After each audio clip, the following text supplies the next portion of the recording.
A continuación, tendremos la intervención, ¿verdad? Por el señor Johnny Pérez con la validación y análisis estadístico del mapa. Adelante, Johnny. Buenos días. Primero quiero saludarles y agradecerles la participación y los aportes que están dándonos para mejorar el proceso. Voy a cargar la presentación. Bueno, a mí me corresponde, como miembro del equipo, comentarles cuál va a ser la metodología y los procedimientos para la Per- validación. Perdón, Johnny, perdón la interrupción. No sé si puede ampliar su presentación. Eh, La tengo si le ampliada puede al dar máximo. La tengo ampliada al eh, máximo. en la, en la, en la copita que aparece debajo, a la derecha, en la parte inferior derecha de su pantalla, hay una Sí, copita. Ajá. Si sí, la activa, ahí es correcto. O sea, listo. pero sigue apareciendo de la misma forma. No sé si gusta, Arián puede compartir la pantalla, su presentación. Johnny. Yo la veo ampliada completamente en mi computadora. Ok. En este caso, ahorita la va a activar Johnny. Perdón, Arián. Ahí está. ¿La puede ver usted, Johnny? Estoy viendo la mía ampliada, completa. Sí, pero la que activamos de aquí de la sede donde estamos ahorita. No, no la veo. O sea, déjeme entrar. Soy yo. Sí, es Arián. Ya está la presentación corriendo, ¿verdad? Ya está. Si usted la logra ver. Sí, la estoy viendo. Ok, perfecto. Bueno, en cuanto a la validación y análisis estadístico del mapa de ecosistemas de Honduras, vamos a ver el proceso que se divide en tres fases para llegar hasta la validación y análisis. Si le da siguiente, lo importante aquí es tener una buena base conceptual, o sea, una buena calidad de datos para lograr esta actualización, una de referencia sólida, y estos datos van a constituir la evidencia definitiva para tres fases críticas. O sea, para construir el mapa vamos a ver tres grandes fases y vamos a necesitar en cada fase de información, como lo acaban de explicar el compañero anterior, para lograr al final obtener un mapa que llamaremos un mapa validado. La primera es la construcción y calibración del mapa preliminar en base a la metodología escrita anteriormente. Después que tengamos ese mapa preliminar, necesitamos verificar de forma sistemática y haciendo los ajustes metodológicos correspondientes el mapa para lograr llegar al final a un mapa final o congelado, consolidado. Y en este mapa final es donde haremos la validación del mapa. Haremos una estimación independiente de la exactitud de la clasificación hecha por el mapa o la temática final. Siguiente. Es muy importante resaltar el tipo de datos que se requieren en cada fase. Lo que nosotros necesitamos al final para la validación estadística del mapa es tener unos datos o una muestra de datos independientes.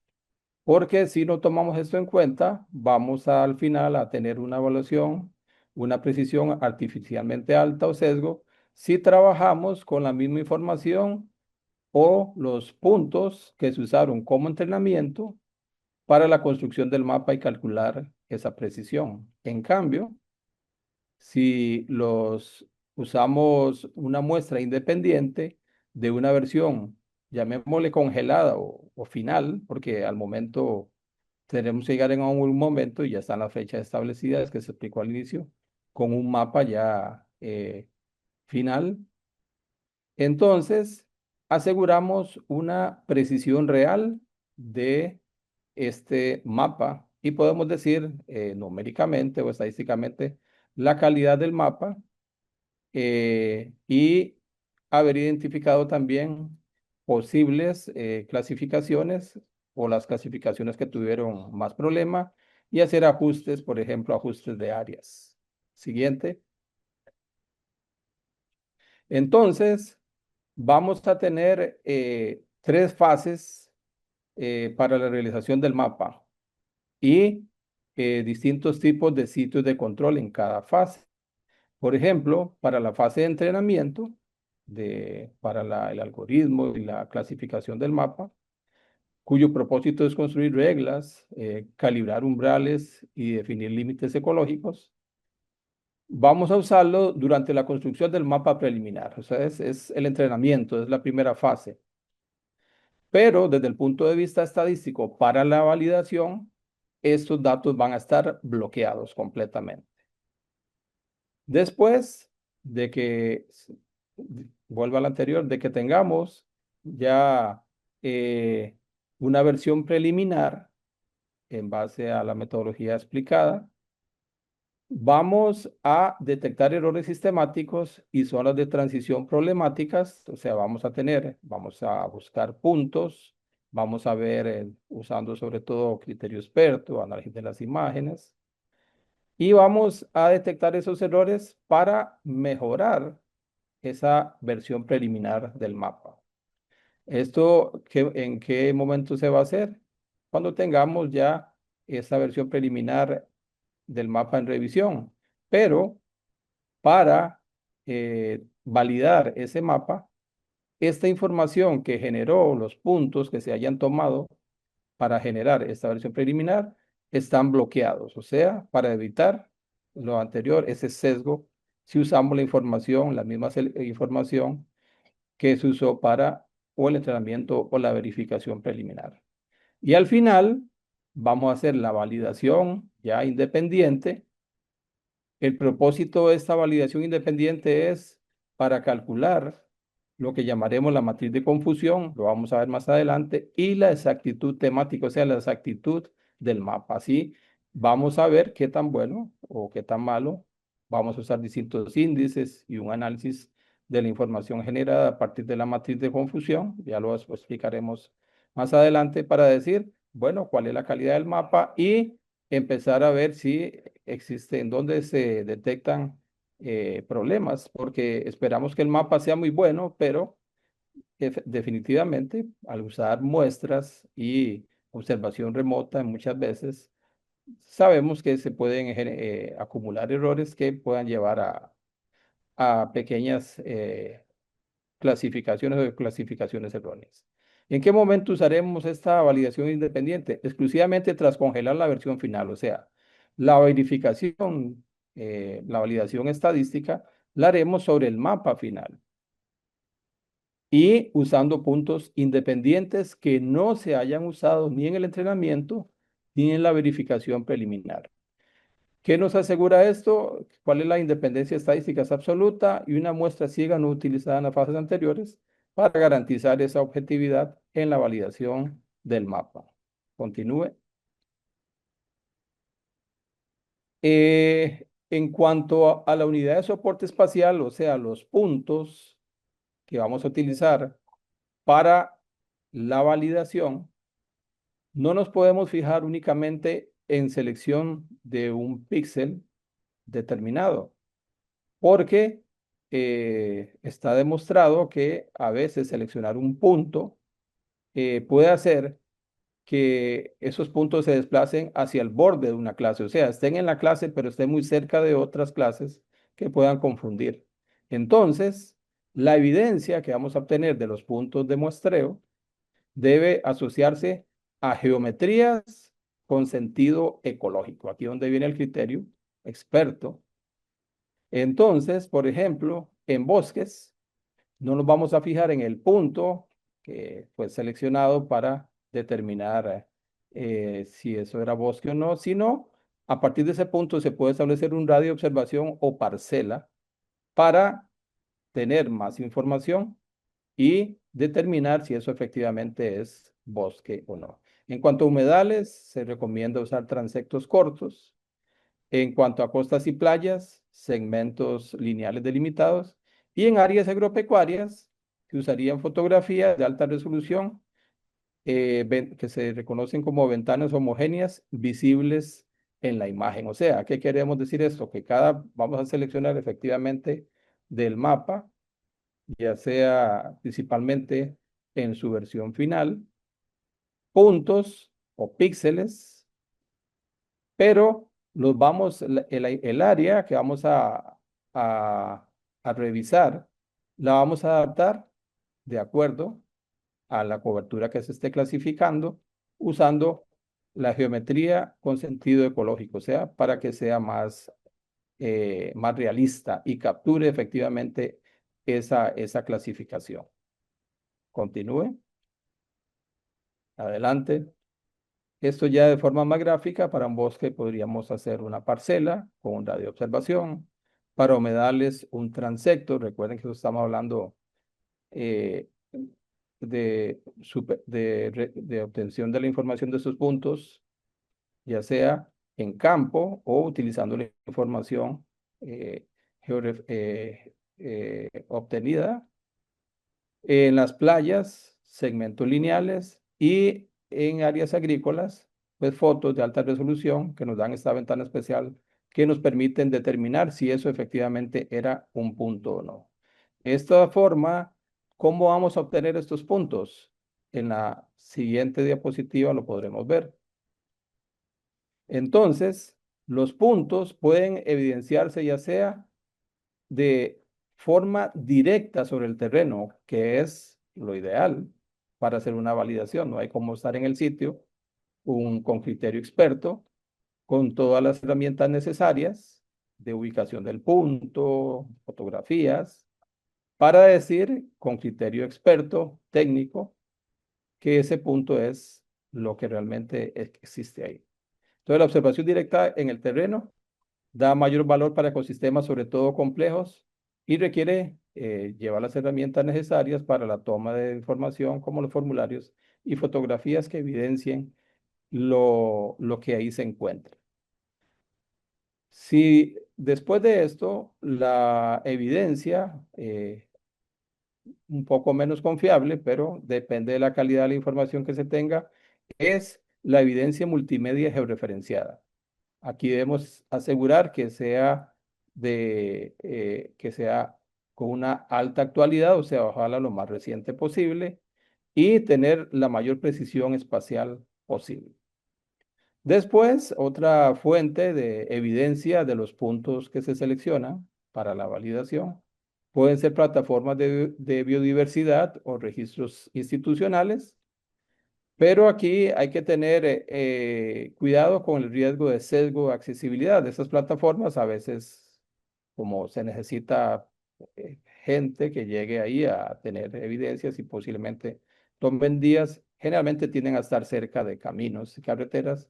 Por lo tanto, hay que tomarlas con mucho cuidado. Entonces, como vamos viendo a medida que nos desplazamos hacia arriba, en este caso los datos pueden que tengan una confiabilidad menor.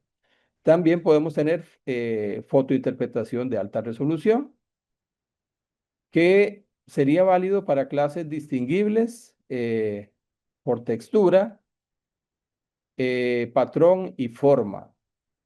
Y por último, mapas históricos que podrían servir solo para entrenamiento porque tienen un alto riesgo de zonas de transición territorial, o sea que han cambiado con el tiempo. Entonces, la calidad de los puntos van desde tener información directa en el terreno hasta información histórica, pasando por estos distintos niveles, pero también la calidad de esa información tiene un costo. O sea, ir a todos los puntos seleccionados conlleva un costo de traslados, ubicación y depende mucho de la accesibilidad que vamos a tratar más adelante. Continúe. Siguiente. Ahora, necesitamos tener una cantidad de puntos que nos garanticen la calidad de la información que obtenemos, la calidad puntual y global. Ya vimos un poco la forma y los métodos. Ahora vamos a ver cuánto y cómo vamos a obtener esos métodos. La metodología generalmente aceptada para la validación de mapas parte de la conocida fórmula de Cochrane para tamaño de muestra para una proporción.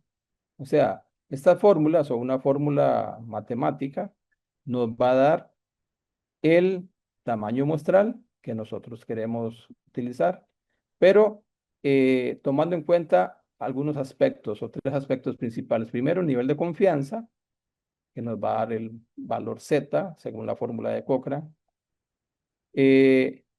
La proporción esperada o la proporción esperada o clasificación correcta de los puntos sobre un segmento. O sea, P va a ser la probabilidad de que, o la certeza que tenemos que ese punto es lo que decimos o lo que estamos clasificando. 1 - P es exactamente lo contrario, el error. Y por último, tenemos el margen de error o la precisión que queremos darle a, a la precisión general o o el error general que tenemos. La combinación de estos factores nos lleva a un determinado tamaño de muestra. O sea, ¿qué quiere decir? Que podemos usar combinaciones de confianza, valores aceptables de la probabilidad de clasificación correcta y un nivel de error, los podemos definir. Y combinando distintos valores, obtenemos un tamaño de muestra. O sea, esto es un número que al final vamos a obtener que nos va a decir cuántas son las muestras que ocupamos. Estas muestras que ocupamos pueden ser para validar el mapa en general o dentro de cada clasificación que llamaremos en nuestro contexto estrato, que son las distintas clases o ecosistemas que se identifiquen. Siguiente. Entonces, el dilema, aquí tenemos el segundo dilema que es el nivel de desagregación al cual queremos llegar. Ya Oliver explicó la combinación de los distintos sistemas de clasificación que nos llevan a la clasificación que se propone en esta consultoría.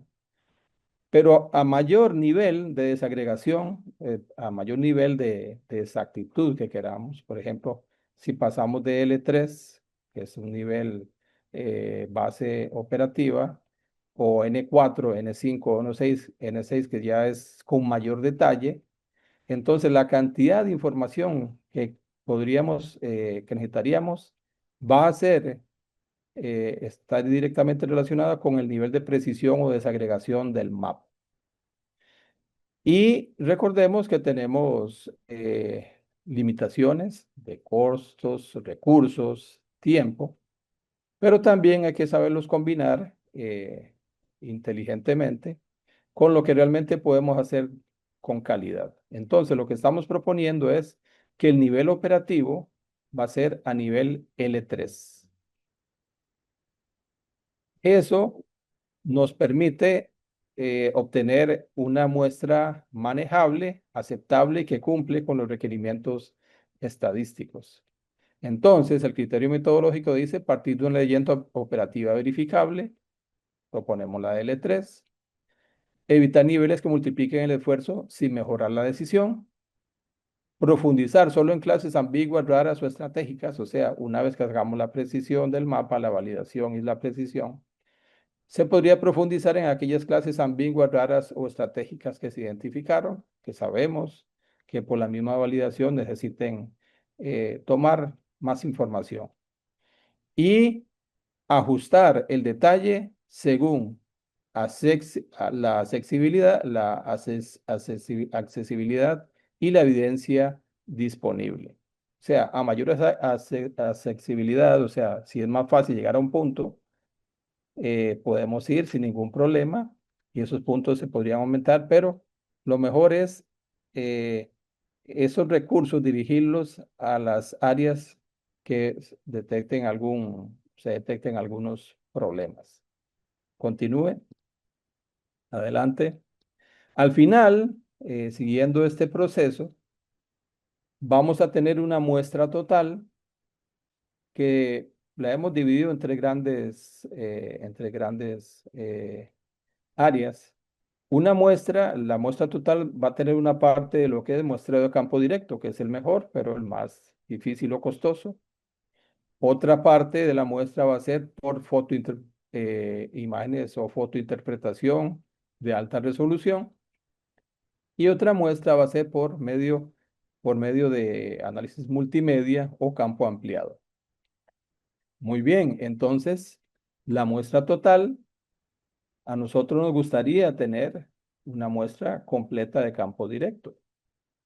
Ahorita más adelante el compañero Héctor nos va a exponer las dificultades. Y aquí la gente que trabaja en el campo, conoce el campo, ha ido a tomar datos, sabe lo difícil que es llegar a ciertos lugares por distintas razones geográficas e incluso sociales, por seguridad. Entonces hay que ser muy inteligente en los puntos que se seleccionen y tratar de jugar con todos esos elementos, no solo con lo que dicta el número frío de una fórmula estadística, sino a la hora de tomar esos datos, ver cómo les llegamos y sobre todo hacer uso, y esa es la recomendación, de información de alta calidad. Entonces, cada uno de los puntos que vamos a seleccionar o que se seleccionen de manera aleatoria, vamos a darles un nivel de confianza, confianza uno, 2 y 3. O sea, un punto con nivel de confianza uno es de excelente calidad, o sea, cumple con todos los requisitos y ese punto es un punto que nos va a entrar sin ningún problema en la muestra final.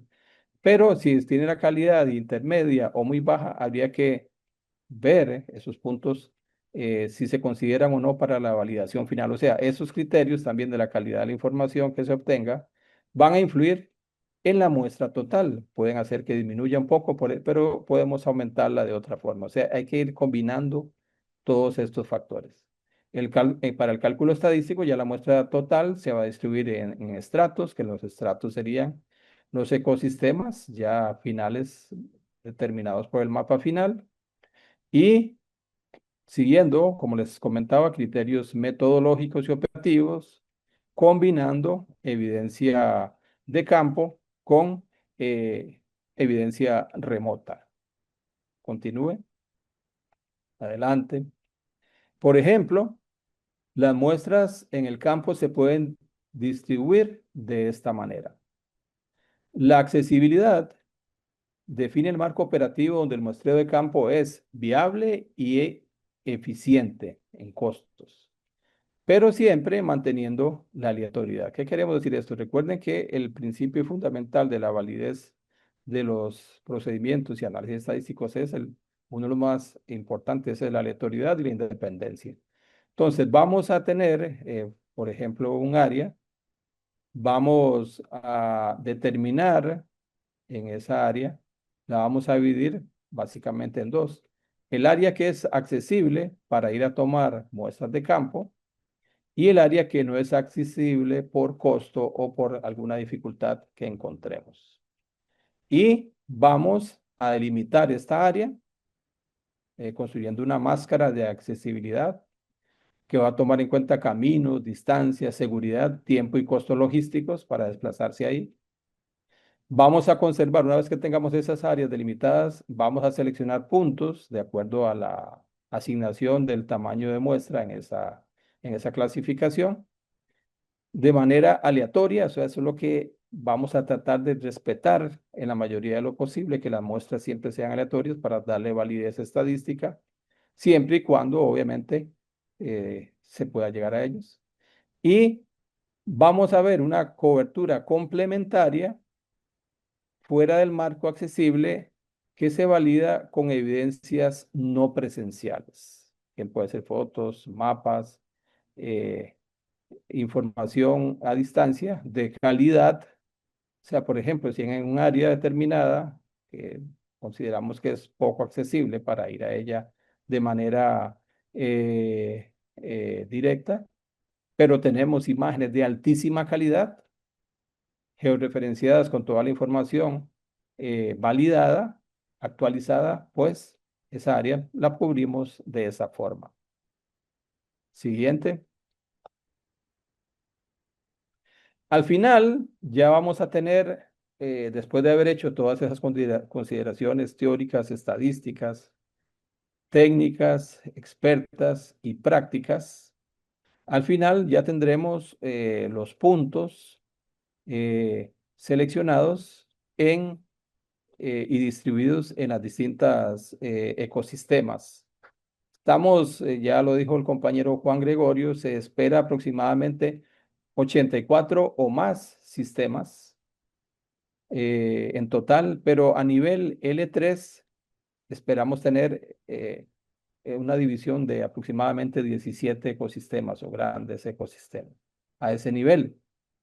Eh, entonces, cuando distribuyamos los puntos, esa muestra final, y ya hemos ido a campo a tomar esos puntos, ver efectivamente qué es, o usamos información georreferenciada y usando las herramientas de teledetección, y ya hemos depurado esa información, estamos trabajando aquí a este nivel con información o puntos de alta calidad, o sea, altamente confiables. Entonces, ahora sí podemos decir con seguridad cuál es la realidad que vimos en el terreno y contrastarla con lo que dice el mapa final. ¿Lo ven? Con esto construimos una tabla de contingencia que dentro de o una tabla cruzada, que dentro de esta área de la evaluación de una clasificación o de mapas, se le conoce como la matriz de confusión. La matriz de confusión, vamos a ver, una vez que tengamos esas clasificaciones, aquí por cuestiones de explicación se usaron tres clasificaciones, uno, dos y tres, que son las tres filas, y las tres clasificaciones que dice el mapa. Entonces, la idea de esto es que si el mapa, eh, vamos a tener la realidad en el terreno contrastada contra lo que dice el mapa. Lo ideal sería, o sea, si el mapa fuera perfecto, solo veríamos puntos en la diagonal principal de esta matriz. O sea, habría un 100% de coincidencia entre lo que dice el mapa y lo que nos dijo la realidad a partir de esa muestra validada independiente, esa muestra independiente. eh, y eso sería el ideal.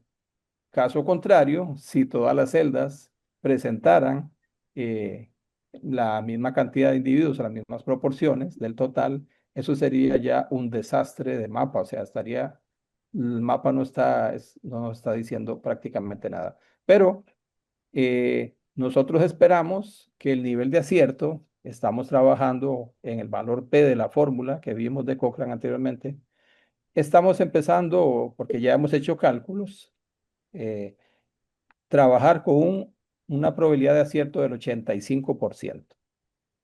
Eh, la literatura recomienda que si no se tiene información preliminar, se use un 50% de acierto, o si hacemos mapas, si nos basamos en mapas que nos siguieron estos criterios de calidad de la información, podríamos usar valores de 90, 95, pero eso ya lo hemos discutido y la realidad a la que hemos llegado es que la probabilidad de acierto debería andar alrededor de un 85%. Solo que al final, obviamente, lo vamos a recalcular de acuerdo a este análisis que vamos a hacer. Entonces, en la diagonal principal estarían los aciertos y en las otras, las celdas que aparecen en color gris, estarían los desaciertos o desacuerdos. Esperaríamos que si el mapa es bueno, la mayoría de los datos o frecuencias aparezcan como aciertos. Por ejemplo, ¿qué quiere decir? El mapa me dice que esta clasificación en la columna del mapa es esta y concuerdan eh, con el 100% de los datos de referencia que teníamos. Pero la realidad va a ser que van a haber diferencias, pequeñas o grandes, eso lo sabremos cuando analicemos los datos con esta información independiente y es lo que queremos llegar.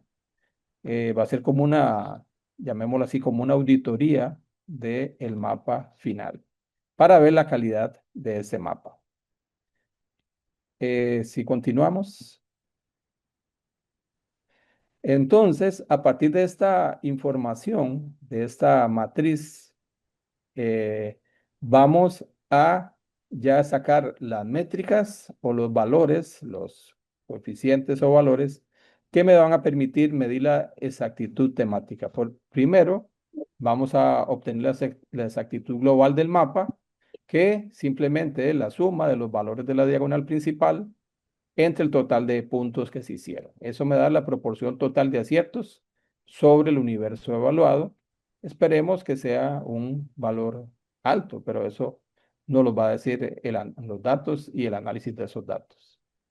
Después tenemos lo que llamaremos la exactitud del productor o la exactitud del usuario. Estos dos tipos de exactitud que se derivan de las zonas grises, o sea, de lo que el mapa está clasificando posiblemente mal, nos permiten ver o determinar en qué clasificaciones o qué ecosistemas son los que presentan mayor problema para no solo identificarlo, sino la matriz nos va a dar la proporción o la probabilidad de cómo se están clasificando mal algunos de estos ecosistemas. Por ejemplo, la exactitud del productor nos dice, nos va a decir o nos va a ayudar a responder qué porcentaje del ecosistema real fue detectado. Por ejemplo, el bosque enano estaba ahí, pero el mapa no lo vio. Entonces, en este caso se produce una omisión. Por otro lado, tenemos la exactitud del usuario, que es el usuario en este caso viene a ser la referencia real, la que se midió en campo. Dice, si estoy en un área clasificada como X, ¿qué probabilidad hay de que realmente lo sea? Entonces, ¿será que el mapa inventó un humedal? Por ejemplo, entonces hay un error de comisión. Entonces, al identificar los errores de omisión y de comisión, o sea, al identificar cuáles áreas aparecen, pero no las detectó el mapa, o cuáles áreas el mapa está clasificando de una forma cuando no lo son, vamos a partir de esa matriz a calcular los porcentajes o la probabilidad de que se haya cometido uno de estos dos errores. Y esa probabilidad o esos porcentajes del global nos van a permitir ver cuáles son las clasificaciones o ecosistemas al final que presentan más tipos de error de omisión y comisión. Recuerden que esto vamos a trabajar a partir de una muestra ya inherente al muestreo, existe el error de muestreo, más otros errores que debemos de tratar de minimizar, como el uso de la información adecuada, actualizada y la selección en la distribución de los puntos y la clasificación final de los puntos. O sea, el trabajo de campo debe hacerse muy bien y los puntos que usemos para decir al final qué es exactamente ese punto y no. Ahí vamos a tratar de minimizar todos esos errores, por eso cada punto, algunos puntos llevarán en los que no hay duda, porque todos sabemos que es un bosque lo que hay ahí, entonces eso no vamos a discutir porque ya todos sabemos si cae un punto en un área de bosque y es más conocida por todo el mundo, no hay problema. El problema es si algunos puntos por azar caen en zonas de transición o en lugares de remoto acceso o áreas, clasificaciones o ecosistemas raros o pocos conocidos. Entonces ahí, cada puntito deberíamos de hacer un análisis para evaluar esa calidad de esa información. Recuerden que estamos trabajando a partir de puntos aleatorios. Entonces, una vez que tengamos eso y después de haber hecho la corrección, a partir de esa información de calidad, vamos a lograr esos detalles. Entonces, combinando todos esos aspectos y llegando a la matriz esta matriz, y determinando, por ejemplo, por qué un bosque que sabemos que existe, porque hay gente que ha estado ahí, lo conoce, no sale, o lo estamos clasificando de otra manera, esta matriz nos va a permitir obtener esos porcentajes de omisión, o sea, cosas que no se identificaron o cosas que se están asignando de otra forma. Y esos porcentajes al final nos van a permitir ajustar el área de esos ecosistemas. Entonces, y por lo tanto, nos va a llevar a mejorar un poco más el mapa final. El mapa final y ese sería ya el mapa validado. Aparte de estas métricas, se pueden usar otras métricas como el índice CAPA, índices globales de exactitud que están asociados con la exactitud global. Pero aquí esperaríamos que si la matriz diagonal, la matriz principal la diagonal principal de esa matriz ya o la exactitud global es buena, sabemos que esos indicadores automáticamente también van a ser buenos. O sea, esperemos que la mayoría de los puntos caigan en la diagonal principal.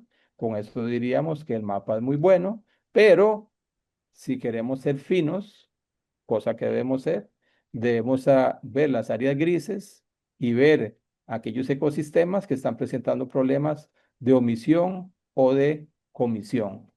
Y conociendo esos porcentajes, esas probabilidades, hacer los ajustes correspondientes. La otra diapositiva.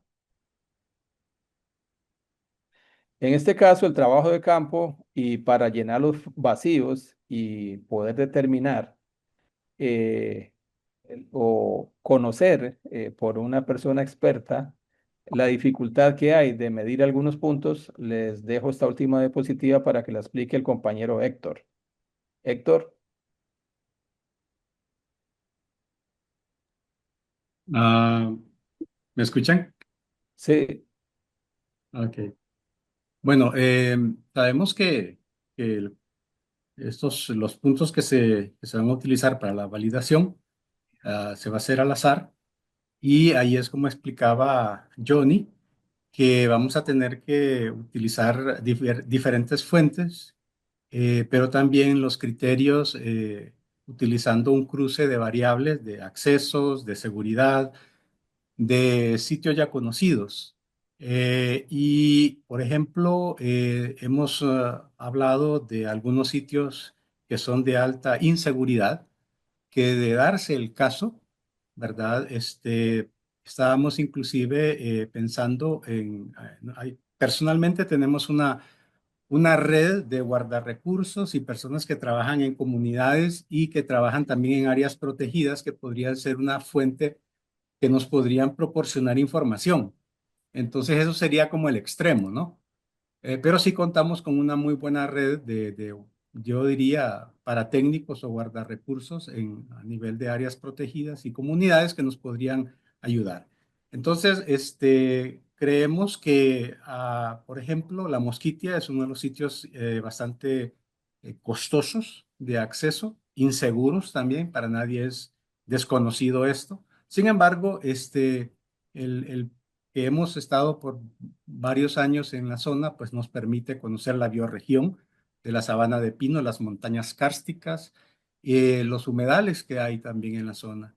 Entonces creemos que la combinación de diferentes aspectos nos va a permitir llegar a esos sitios que se van a verificar, ya sea por la vía pues de campo, visita de campo, o por la vía de personas que pueden estar cercanas a estos lugares que nos pueden verificar, que tienen la capacidad de uso de GPS, binoculares, fotografías, con los celulares ahora todo es posible, ¿verdad? Entonces tenemos una fuente de verificación que creo que va a permitir que estos sitios, pues en su totalidad, nos permitan llenar esa matriz que Johnny acaba de explicar anteriormente. gracias y con esto termino mi participación. Saludos. Muy bien, muchas gracias a Johnny por esta intervención en darnos la información de validación y análisis estadísticos del mapa. Hay algunas intervenciones que han habido mientras Johnny daba su aporte y César Gómez realiza una pregunta. ¿Cómo un subgrupo se podría contar con los polígonos de coordenadas de cada uno de los ecosistemas clasificados. Esta pregunta vamos a rogarle a César que pueda ampliarla un poquito más al finalizar y podamos tener el espacio de discusión para que él pueda ampliar la pregunta y que los expertos le puedan brindar la respuesta. En este caso puede ser Juan Gregorio o don Alexis.